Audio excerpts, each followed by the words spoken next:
what we're really talking about here is a need for people to completely forget everything they think they know about human nutrition. Everything they've ever been taught, wrong. Yeah. Sorry about that. Yeah. It's a tough one to swallow. Meat and fat isn't, though. Meat and fat's easier to swallow. It's great. For sure. You're a bit of an expert in nutrition science, so maybe you could weigh in on a few things with different facets of carnivore. Sure. So the last time we spoke was about a year and a half ago, probably a bit more than that. And at the time we were talking about my upcoming surgery, which is obviously now past. But that was a consequence of an ileostomy surgery. And I believe that was a consequence of overconsumption of potentially plant fiber, plant proteins, maybe seed oils. If I went to my doctor originally and he said, I think maybe fiber's your issue, do you think I would have had a different outcome? Well, potentially, depending how early we got to it. Yeah. Unfortunately, in His Majesty's NHS, the people that work there are required to toe a certain line. They have to say a certain thing that they are required to say to you. And everything that they have been taught for all of about an hour or two, actually, within their 5 years of training to become a medical doctor. That's 5 years post their first qualification, by the way. So it's usually 10, 12 years to become a GP. And in that entire time, they get a couple of hours worth of training in nutrition. And the people that run that training in nutrition don't know what they're talking about. So it's very, very unlikely that presenting to a GP, not just in the UK, in most westernised nations, you'll get the same nonsense, you'll get the same disinformation from these people. And it's not because individually at large they're evil people, it's because they've been taught the wrong thing and mandated to push that line, I guess, or to have that barrow out there. It turns out, it seems, that the appropriate species-specific diet for a human being is one that contains the muscle meat and associated fat, mostly of large ruminant animals, and ideally no plant material at all, not a single bit, ever, ideally. Obviously, as human beings, we all have a bit here and there. Some of us are more sensitive to that than others, and Lee, you're in that category, I guess. Yeah, for sure.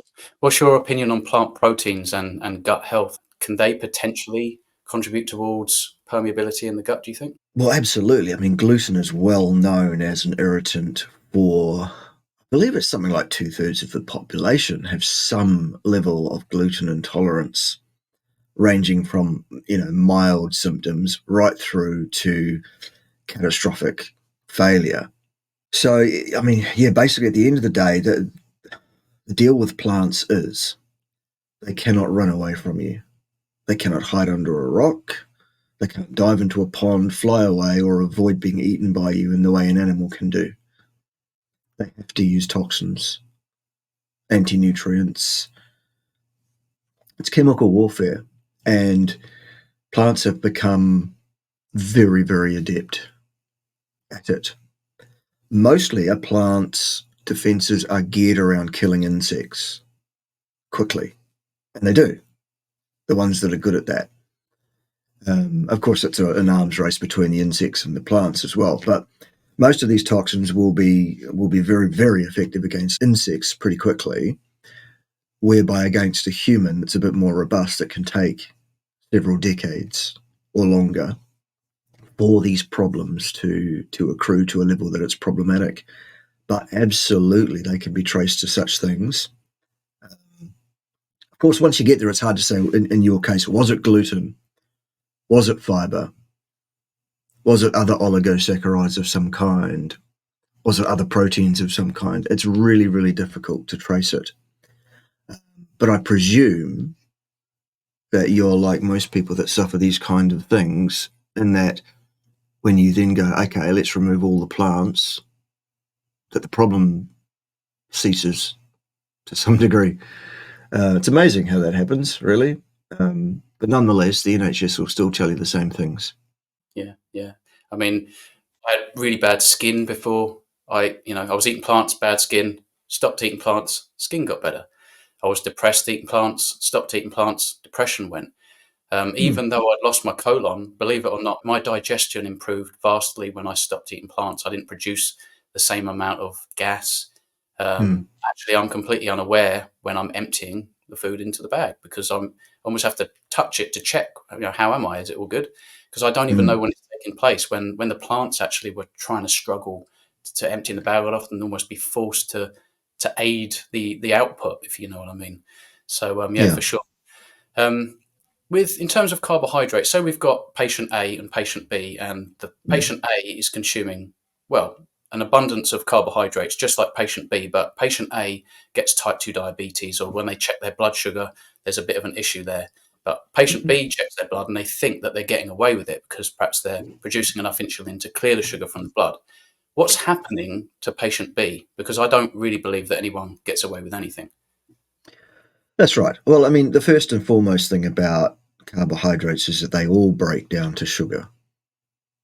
And sugar is known above a normal physiological level to be toxic to human tissues. It binds to the tissues chemically and alters their shapes.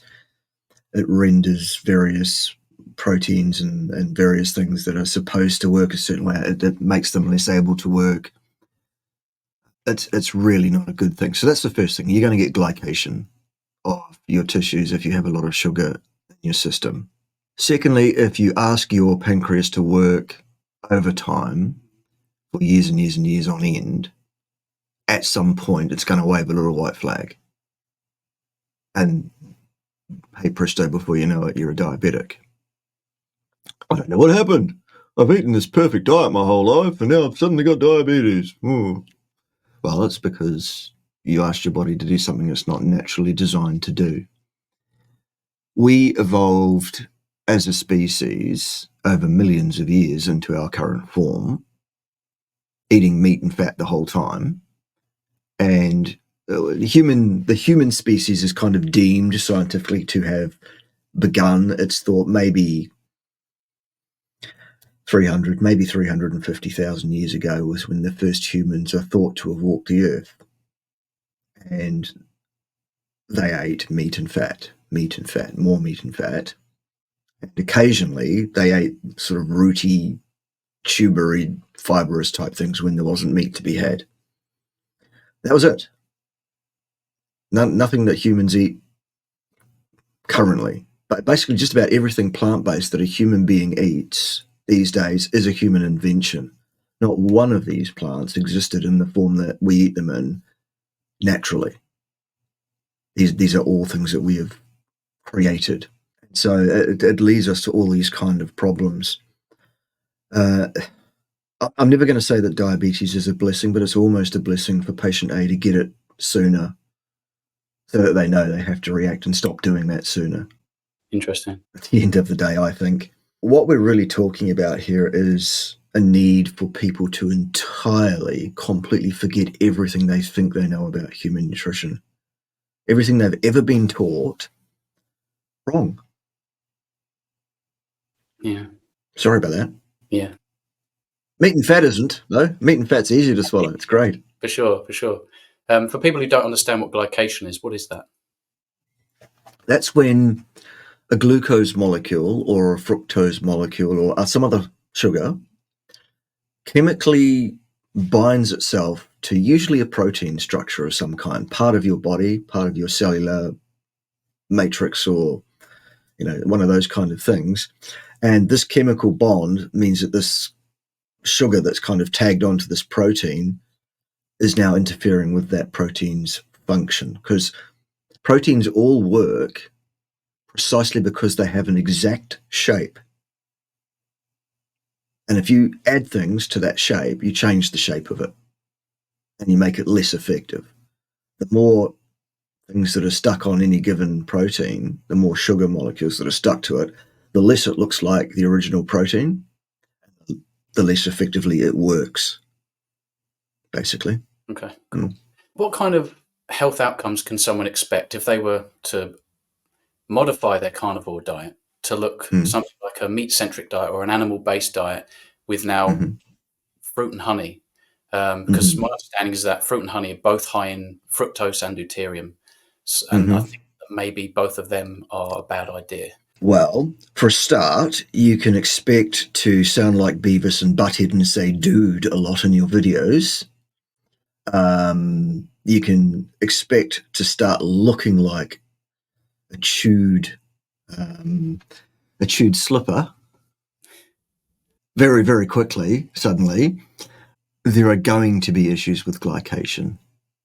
We all know who we're talking about. That individual that we are talking about is very, very active physically. Surfs 3 hours every morning, weight trains a couple of hours after that every day as well, and spends the rest of his day grifting on people that don't know any better by making videos telling them to eat sugar and honey. At some point, that individual will run into some very, very serious health problems, if he hasn't already, because it seems like imagery taken of him even 3 years ago before he started this ridiculous nonsense, and compare that to how he looks now. Wow, 10 years, 15 years of aging in the space of 2 or 3. It's incredible. He's wrong, basically. We evolved consuming 80% or so of our so-called calories, heat units, in the form of the meats and fats of mostly large ruminant animals, not plants. And to suggest that we need to consume an amount of sugar to be healthy is ridiculous. The exact physiological nutrient requirement for human beings for sugar is not 1 single gram ever. Now, I had a bit of an exchange in writing on my thing with, how keyboard warriors like say, type. One said to me during the week this week, oh yes, but what about children when they're born, infants? They drink mother's milk, which is full of sugar, so you can't really say that sugar's not 1 single gram ever. To which I had to correct that individual to say, well, actually, the sugar is there for purpose in the milk. It's there to optimize weight gain, which is one of the other things you can expect on sugar if you're not as active as the individual we're talking about. He will gain some weight when he stops being quite so active, but until then, it's just the glycation and the stupidness. Okay? Yeah, it's not a good picture. And at the end of the day, I sort of said to this person that was talking about, mother's milk, breast milk, etc., that it's optimal for a pre-weaned infant to consume some sugar to assist in the weight gain in the early part of that person's life. But that doesn't mean they need it. If you remove all the sugar from mother's milk and just fed the mother's milk with no sugar, they'd still survive. Right. So I'm still correct. Not 1 single gram ever is required by human beings. Somebody else come at me, though. Try something else. It's all good fun. Well, if you think about it, I get a lot of this actually in the comments, but when we say, for example, we have the nitrogen-15 stable isotopes that indicate that humans throughout history have eaten a minimum of around 80% fatty animal products consisting mostly of ruminant meat. Well, what about the other 20%? If we were indeed consuming these like fibrous tubers, maybe a bit starch, maybe minimal amount of starch, berries, nuts, and things like that.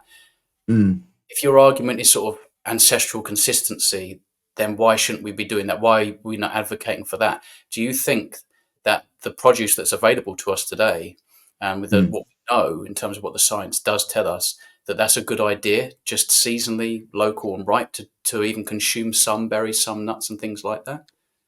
Well, look, here's the way I would view that. If we're going to use the ancestral consistency as a reason to eat any plant material at all, fine, okay. The reason that our ancestors ate any plant material at all, I would surmise, would be in subsistence between successful hunts. Okay. Here's what it was. They dug up these, we're calling them tubers, but they're not like tubers of today, not like potatoes, not like sweet potatoes, nothing like that.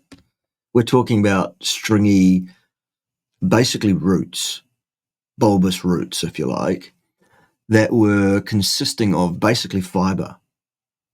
And what ancient humans did is they had to boil these fibrous things for hours and hours and hours and hours and hours to get them to break down enough that we could even eat them.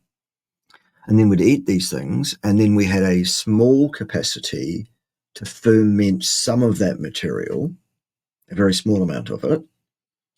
And the result that we got from fermenting the fibers was a short-chain fatty acid, butyrate, which is 100% saturated. It's a fat. It's not a sugar. Got you. These roots contain basically no glucose to speak of, no starch to speak of. We've selectively bred modern tubers to have much more starch and be sweeter and much more palatable and need a lot less cooking and all of that. So if you want to be ancestrally consistent, absolutely. Anytime that you can't afford meat or you can't get meat or catch meat or whatever, absolutely go and eat some roots of selected plants that aren't too toxic for us. You better go and ask your ancient ancestors which ones are okay. Avoid everything that's a human invention that's been selectively bred over generations to be more palatable and eatable and basically full of sugar or starch, which breaks down to sugar. Avoid all of those things. And then you're being ancestrally consistent. Go for it. But basically, you walk into a supermarket or a greengrocer or marketplace or any of those kind of places where plant-based so-called foods are for sale, you won't find a single thing there that isn't a human invention. A lot looks like it's been hybridized from the looks of things, modified, or they've increased the size, they've deleted genes and the bitterness and things like that. Yeah. At the end of the day, our ancestors ate very, very few nuts, seeds, berries. I mean, berries for once were available several weeks a year, if you're lucky. We didn't have them all year round. We didn't have aeroplanes and boats bringing them around from the other side of the world or anything like that. When they were available, we took advantage of it, sure, which was rarely. And also people say, oh, yes, but the Hadza eat honey. Well, several things there. Number one, the Hadza are a modern people. How do I know? Because they exist now. We can go and see them if you like, if you can find them. Or you can do what the individual we were talking about earlier did and go and sit with them for half an hour for a photo op and then make videos about how you're an expert in their culture. Oh, my word. Hilarious. Anyway, they're a modern people. Okay? And they say, oh, well, we've been eating honey forever, they say, apparently. Perhaps as long as, in living memory. But do they do that every day? Oh, we went and got some honey from a hive and ate it that day, says that individual who actually didn't do that. They sat and had a photo op, but there you go. He was told the story about the last time they went to a hive and got some honey. They don't do that every day. Right. Yeah. It's a rare treat sort of thing. Absolutely, human beings are opportunistic, and we do have the metabolic capacity to cope with some sugar, some carbohydrate, some starch in our diets without dropping dead immediately. But nonetheless, it is a subsistence thing for human beings to do, to consume carbohydrates. We are not designed to do that. And when I say designed, I always mean by natural selection pressures. Right.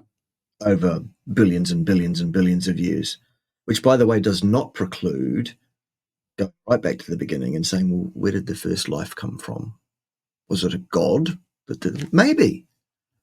But since that time, we know absolutely that the original design, here is the ingredients plonked there, either by the anthropic principle or by God, if you like, and it's changed, which was the design of the anthropic principle, or God, if you like, it doesn't matter.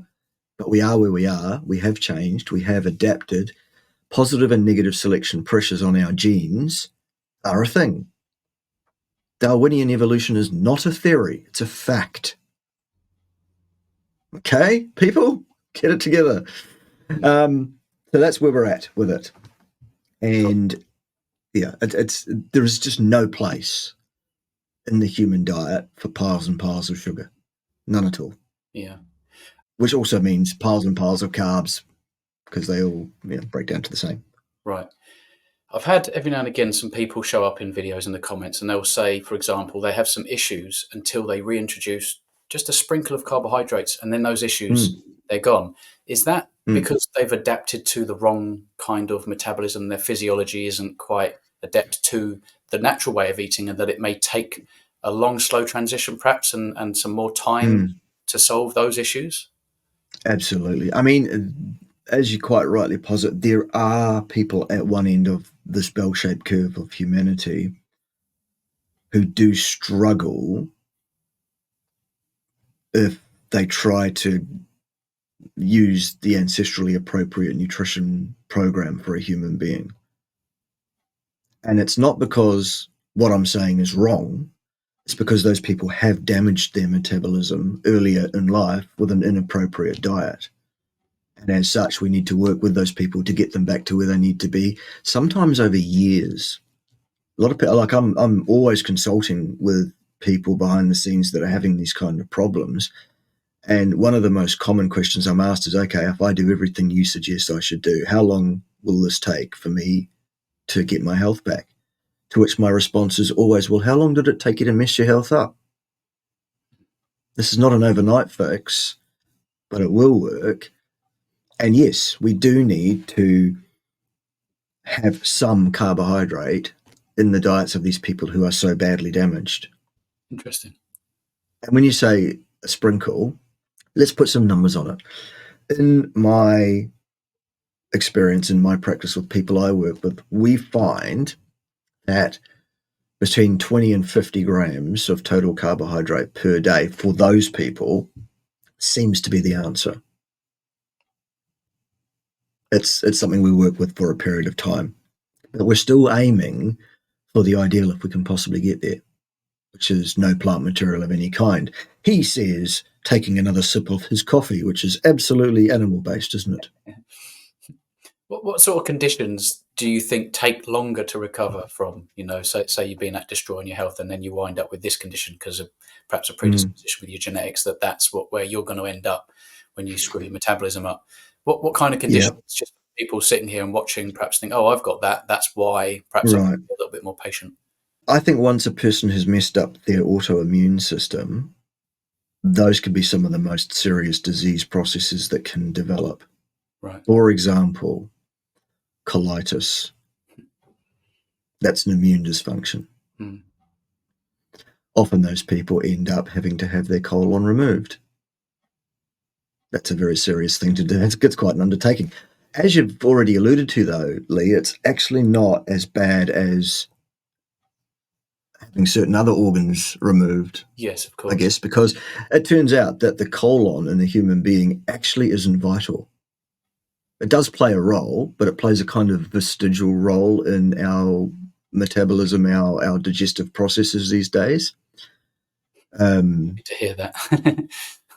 Yeah, I mean, that's why when it goes so horrifically wrong, when someone eats the wrong thing, sets off their immune system in the wrong way, and their body starts attacking their own colon, that we can just whip that out.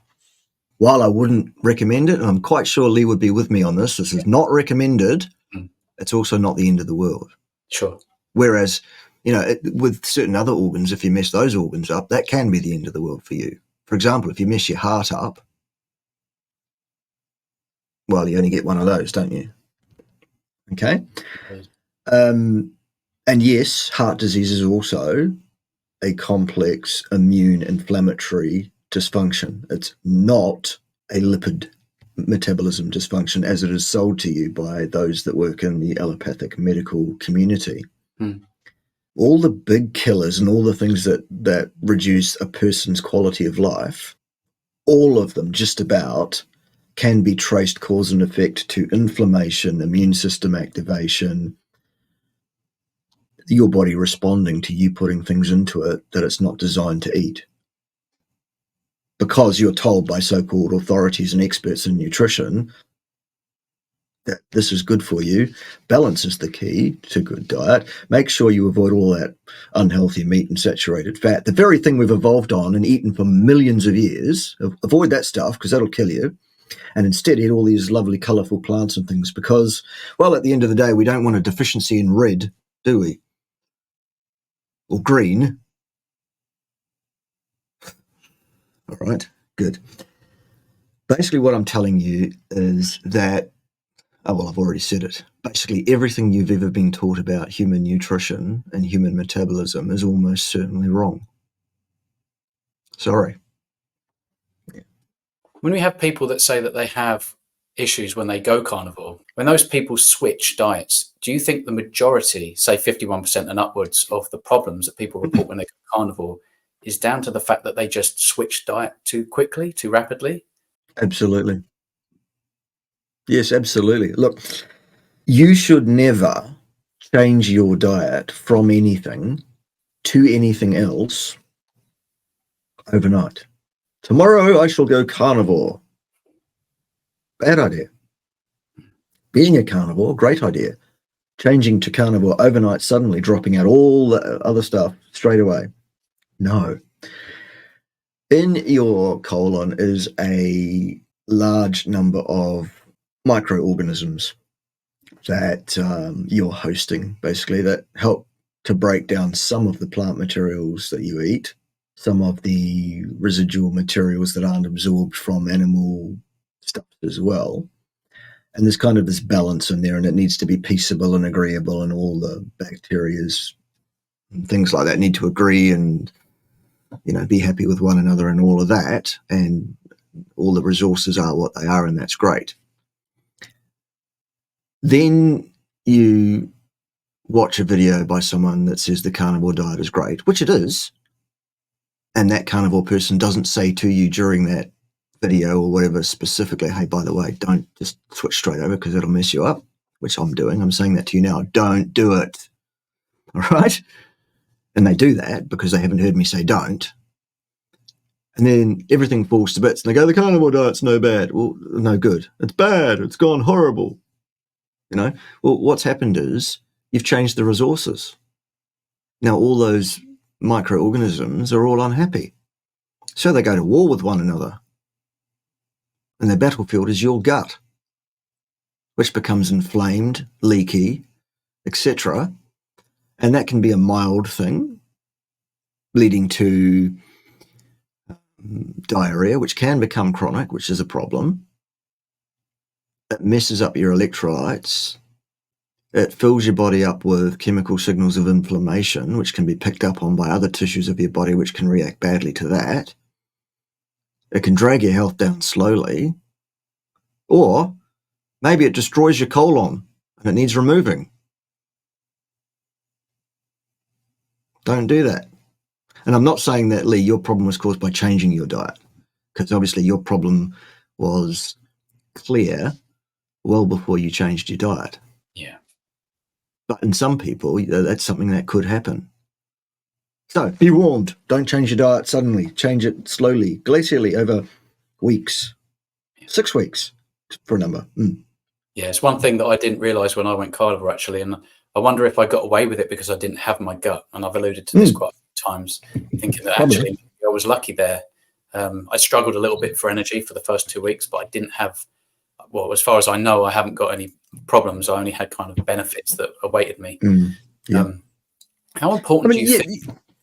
Go on. Just before you go into that, one more thing that I could like to circle back to. You mentioned it earlier, that basically the volume of undigested materials that comes out is vastly, vastly lower on a carnivore diet than it is on any plant-based diet.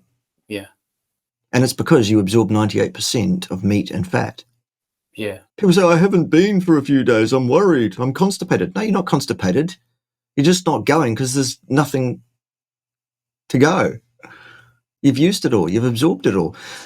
Most people think it's normal to crap out more than half of what they eat.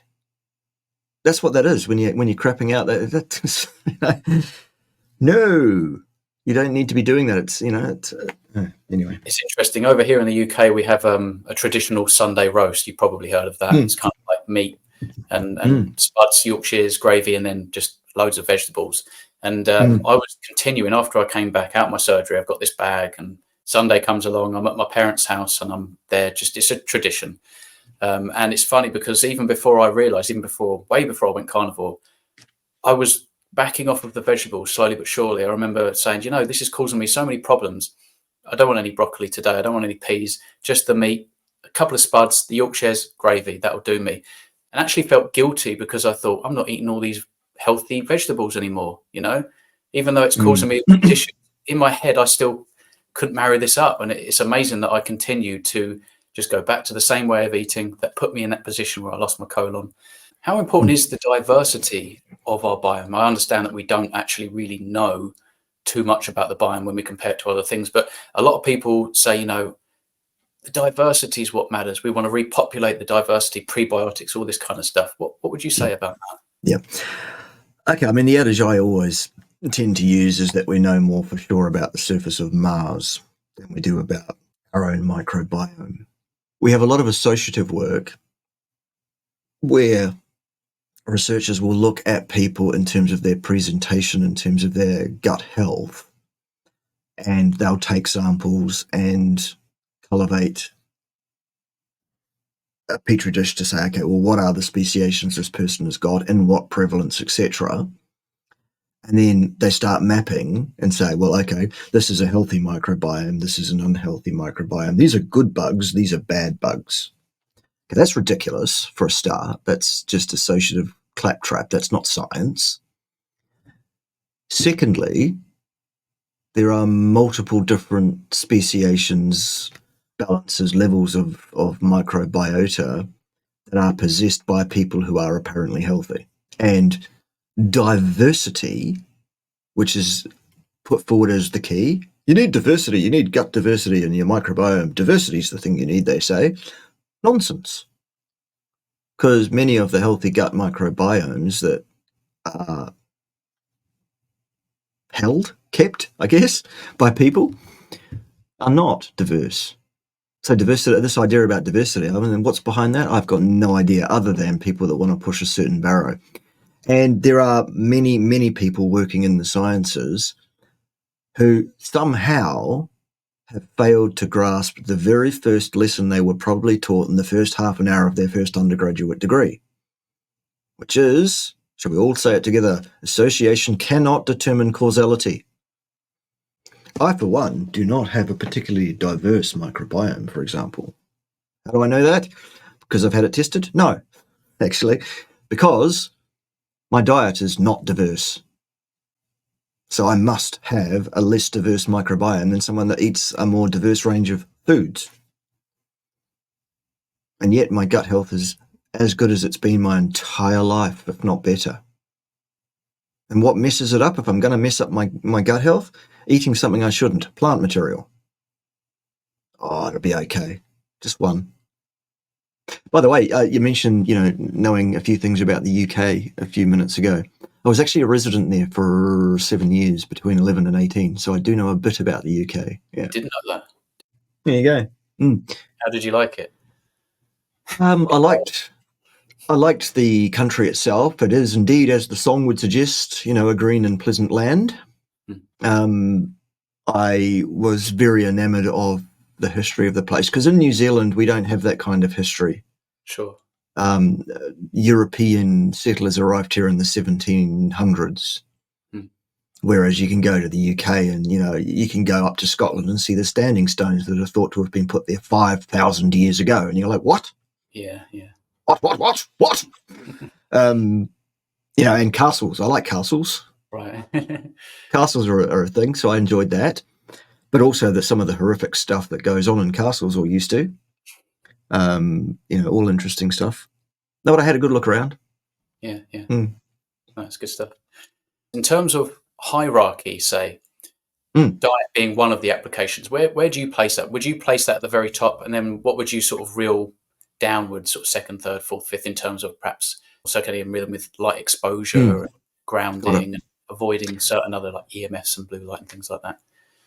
Got it. I have this kind of mantra that this is my thing, that I'm kind of out there spreading to people, saying, look, there are 5 things I think a person should do in their daily life to minimize negative health issues and things.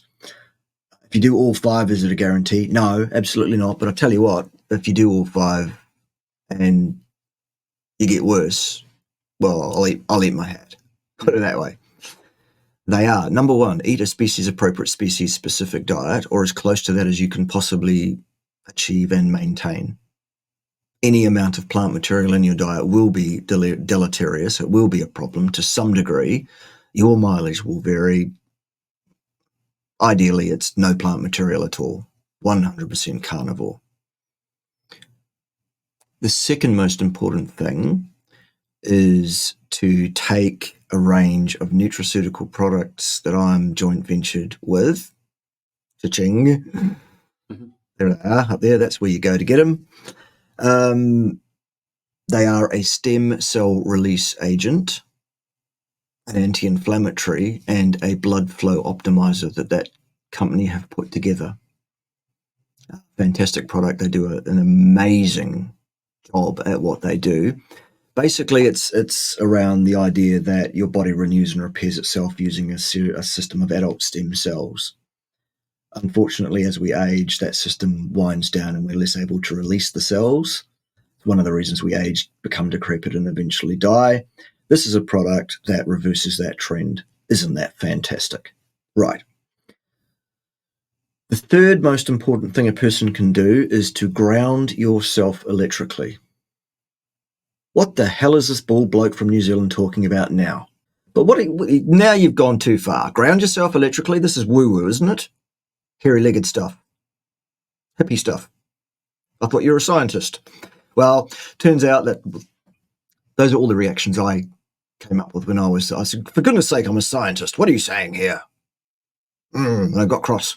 And I went, oh, hang on, let's check into it. Turns out there is science. Some. Which suggests that grounding yourself is a good thing. And it also makes sense because we evolved that way, grounded to the earth. We walked around on the earth in bare feet all day. We slept on the ground in non-insulated things. It's normal and natural to be at one with the electromagnetic field of the earth. In the last 150 years, we've isolated ourselves from that. We've put rubber on the soles of our shoes. We drive around in cars with rubber tires. We live in buildings that are electrically insulated as per the code. It's not natural. And as such, there are problems physiologically that occur in placing your body in a situation that's not evolved to be in. So how do we fix it? Well, we ground ourselves electrically. There are ways that you can use the ground circuit on your household electrical supply and or something like a radiator, which is metal. Same deal. Or you can just take your shoes and socks off during the summer and go and put your feet on the grass or the dirt. Not so much concrete unless it's wet. Sand is not such a good insulator. It's made of glass, and glass is an insulator. If it's wet, though, different story. So, yeah, get yourself grounded electrically as much of the time as you can. That's number 3. Number 4 is block blue light after dark, which I should be doing right now because it's not yet light. It's 6:37 in the morning. You're on the other side. And I really should have my orange lenses on. This is what they look like. Mm-hmm. Not clear. You'll see companies that sell, these are blue blocking lenses, but they don't distort the color. They're clear in color. Well, should we do some physics for a moment? If you block blue light, the resulting color that you will see is amber, orange. Not clear. If you can see blue light, it's blocked, is it? Okay, so don't get sucked into that one. Orange lenses after dark. And the fifth and final thing is the right amount of the right sort of exercise at the right intensity for the right period of time, the right number of times a week, which we can cover in another discussion because it's number 5. And if you do all 5 of those things, that seems to cut out about 95% of people's problems miraculously. So that's my mantra. That's what I'm selling. Awesome. Okay. Trivially now, what does a typical day in the life look like for Bart? 3 days a week, I have clinical days, which mean I'm up probably 5:30 a.m.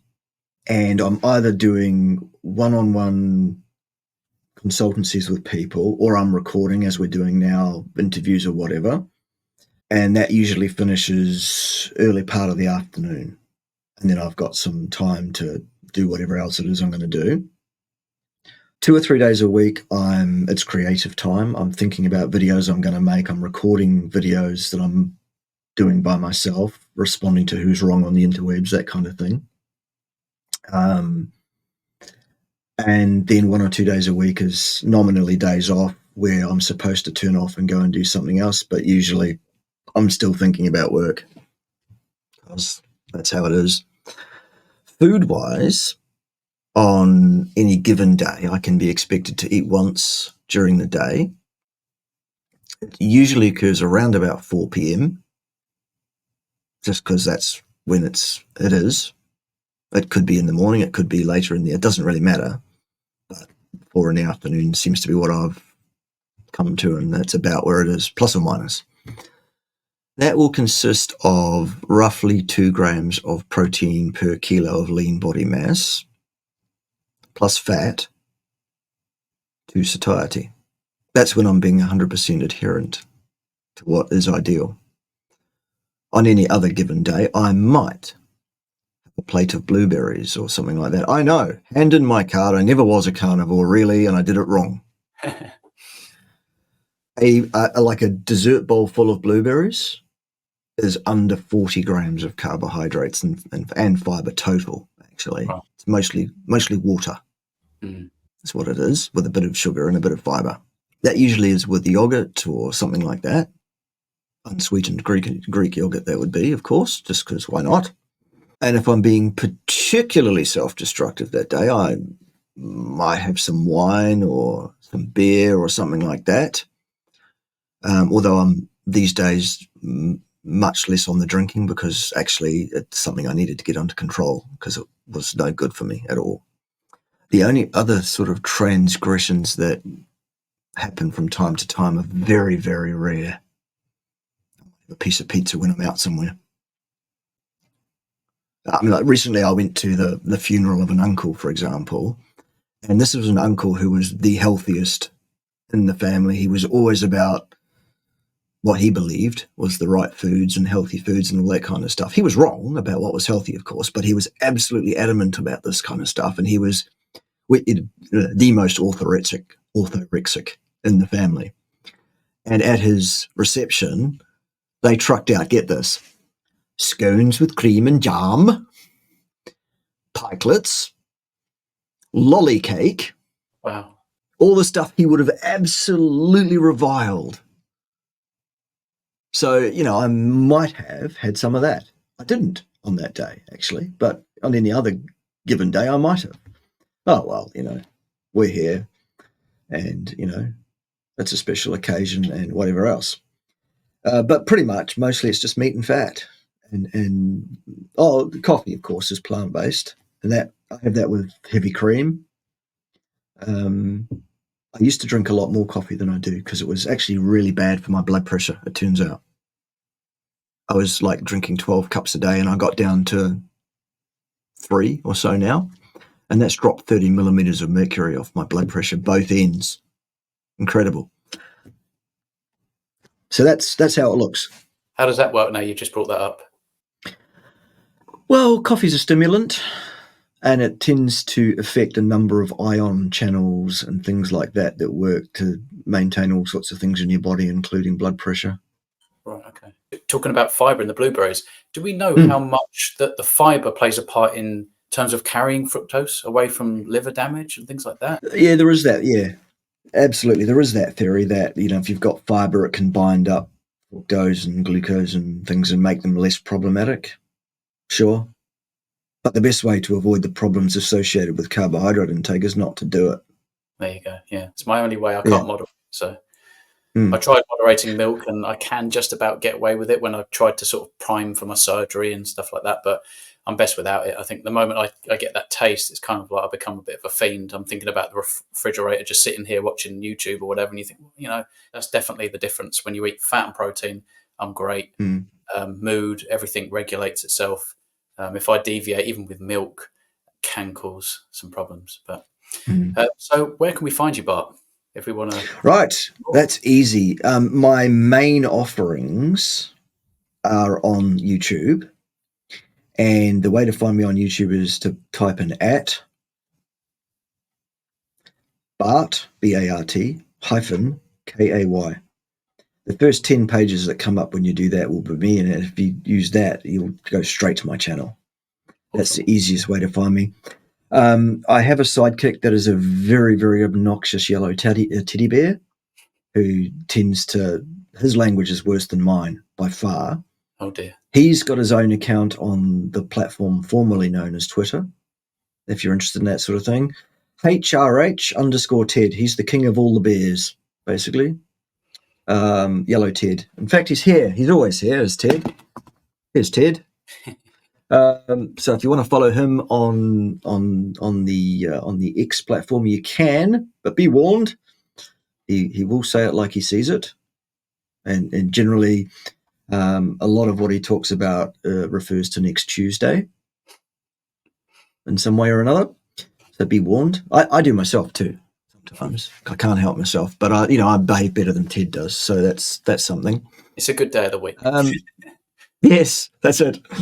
But pretty much, yeah, the main focus is the YouTube thing at this point. I've also got a secondary repository, if you like, of videos online, including right back to the beginning 6 years ago when I first started being a social media influencer.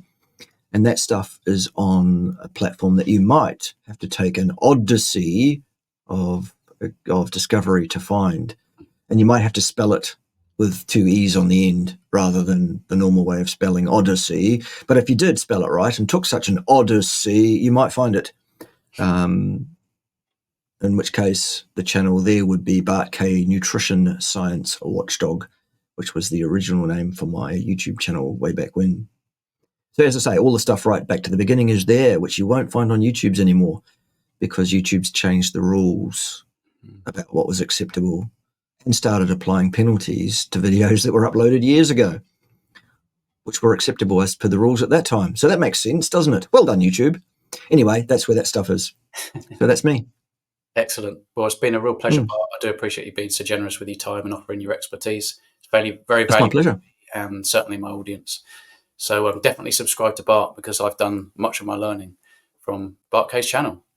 So I will see you on the next one. Go subscribe to Bart and he'll see you soon too. Cheers, guys. See you.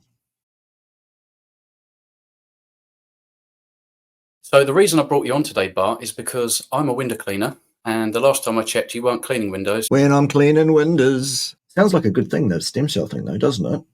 Awesome. I better find out more about that. That's where you can find out more.